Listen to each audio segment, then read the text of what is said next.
I really appreciate the question that's being asked. And I think, first of all, I want to acknowledge, the individual that is going to take the responsibility of homeschooling their child.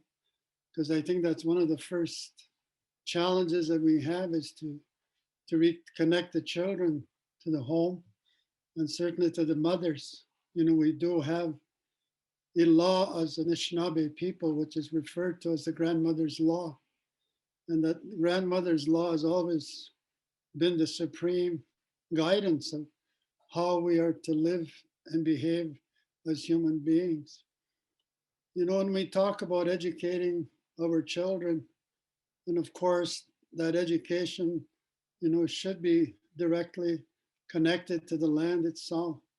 And rather than having a curriculum, for the young people, what is most important is to take them to the land and allow them to ask the questions, freely from what they are feeling. And the questions will be many.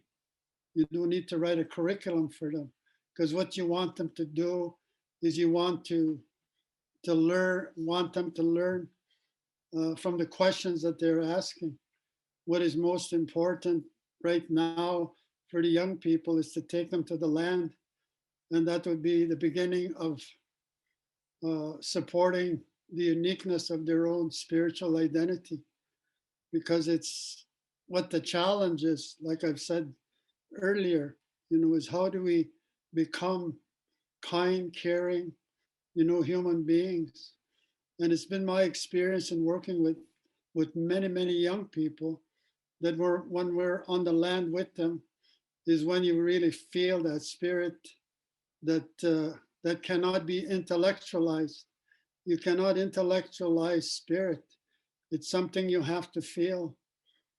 And the important thing is to offer support for the children, whether it be in our own individual homes and whether we gather collectively to create more opportunities of support for the young people to be on the land.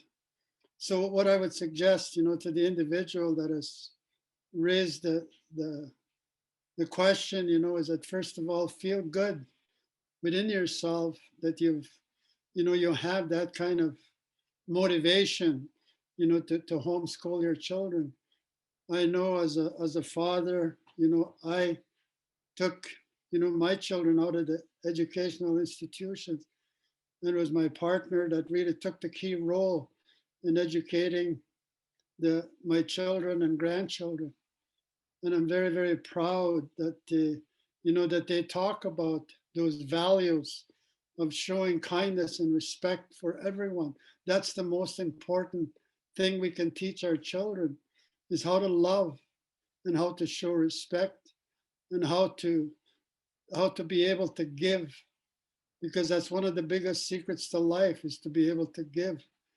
And when we're encouraged, to tell our children never to be stingy, never to, to ever be at that level that you're not able to give and to share. And it is in this spirit today that ones like ourselves that have been given this recognition, to be the knowledge keepers of our people, we know that the role that we have is to be able to serve the will of the great power of the great love of the Creator, that we become instruments of that. And the parents have duties and responsibilities, and sacred duties and responsibilities, to be able to teach the children about the most valuable things that they need to hear.